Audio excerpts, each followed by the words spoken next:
What's going on, guys? Juice Messi here and welcome to a brand new video and welcome to your daily dose of transfer content. Today is going to be Monday the 4th of January. We have confirmed deals to go through and the rumours. So just before we get started, if you could do the good stuff by leaving a like rating, press the subscribe button and also press that bell notification next to it, that would be greatly appreciated.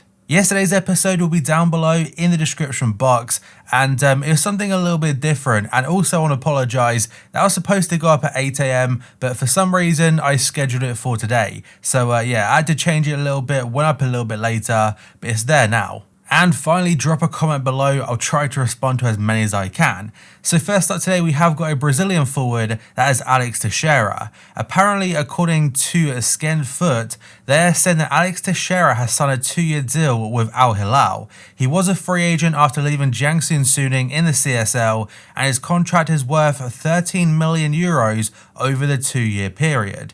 Now, he was hoping to represent the Chinese national team, just like a fair few other footballers have done that played in the CSL, but now this move has happened, that has kind of ended those hopes.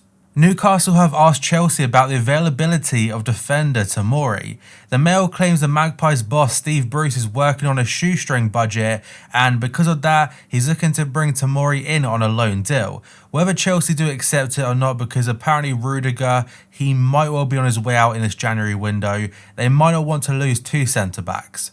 Arsenal are keeping tabs on Valencia midfielder Carlos Solaire. It's according to El Desmarque, and Valencia will entertain offers for the midfielder, and because of that a bid could be made by the Gunners, and they are in the market for a creative midfielder. They've also been linked to Julian Brandt of Borussia Dortmund, and they're also linked to this next player, which is Buendia. So Mikel Arteta could dive into this transfer window to sign a new midfielder. Buendia is on the list of targets, and Arsenal have scouted him for some time now. They rate their chances of getting him because he's currently playing in the Championship this season, and various reports state it could cost just £15 million. That's to get the deal over the line.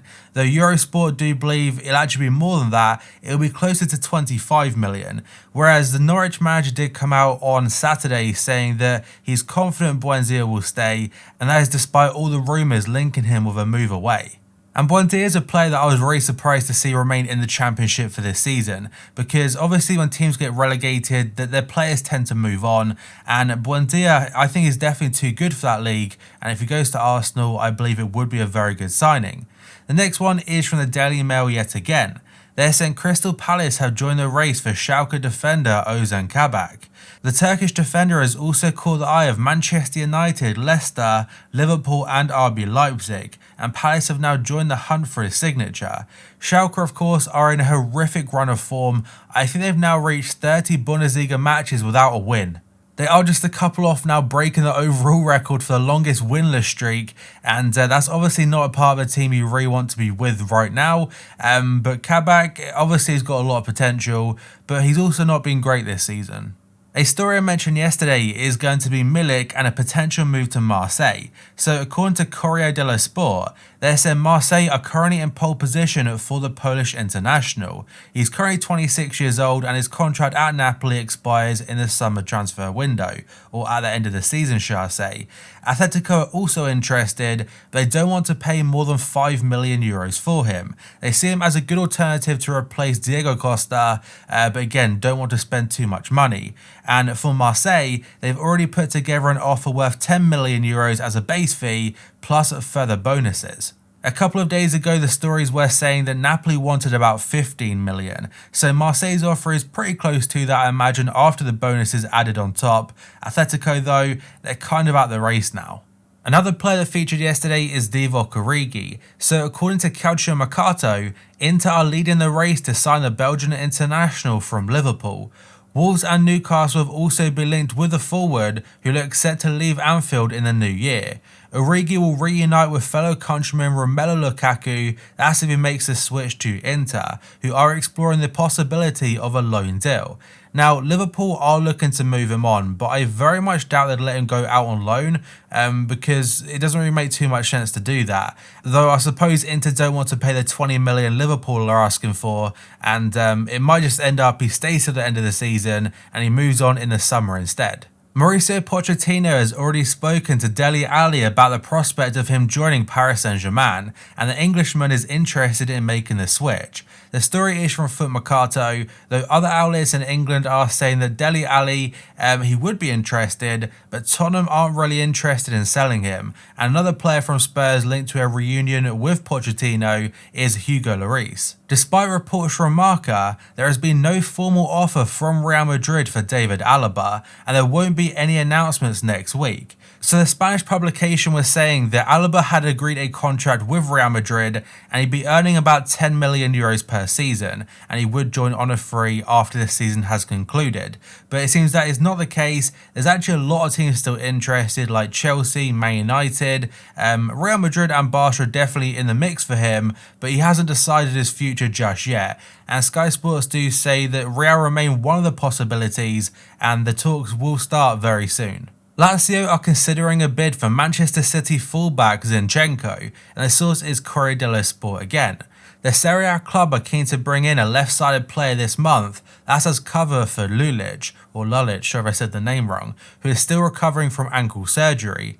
Initial loan deal that option to buy has been mooted, with Zinchenko being valued in the region of 20 million euros or 18 million pounds. And correct me if I'm wrong, but I don't think Zinchenko's played too much first team football this season, so maybe a move away, it could be beneficial for everyone involved, and Lazio seem to be a team interested. The next story is from Ekrem Konur. He is saying that Tottenham forward Heung-min Son, he is registering on Real Madrid's recruitment radar. Zinedine Zidane is said to be a big admirer of the South Korean, and he may be tempted to table a sizable bid at some stage in the near future. And Heung-min Son is a player I love watching. Like, it's nearly impossible to hate the guy or dislike him at all. He's just so good. Not only is he a fantastic footballer, he's also really nice off the pitch. And I'm actually not too surprised Real Madrid are interested. There's probably a lot of teams wanting him. Inter have offered Christian Eriksen to both Real Madrid and Atletico Madrid in recent weeks, and this is according to Marca. A move to either though is unlikely, that's because both clubs are struggling financially. Real Madrid are kind of unlikely to make any big deals in this January window, though Inter have said that Eriksen is on the transfer market. So his price, they paid, what was it, 20 million a year ago, so he might be available for like 10 to 15. Real Madrid remain keen on signing Eduardo Camavinga, that's despite offering a new contract to Luka Modric. Los Blancos are eager to keep the experienced Croatian on their books, and AS report they still want to sign a highly rated star at Rennes, that's to step in and learn from a Ballon d'Or winner. Juventus are also very much keen on the young Frenchman, but because of the loan deal of Rugani going to Rennes, they're hoping that if the Italian centre-back perform well, it could improve their chances of signing Camavinga, but I don't believe he's played too well for them. Manchester United have turned down Juventus' offer of a part-exchange deal for Paul Pogba, and the story is from Calcio Mercato.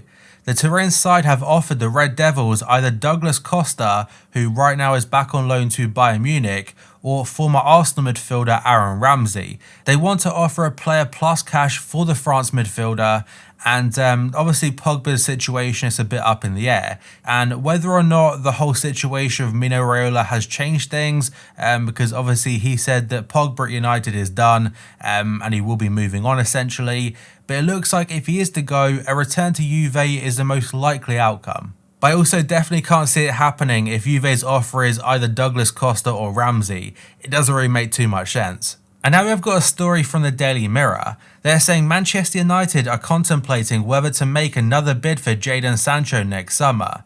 With his Borussia Dortmund teammate Erling Haaland, he has emerged as the club's top priority. The Red Devils believe they made the right decision not to meet Dortmund's asking price for Sancho last year and are now questioning their need for the attacker.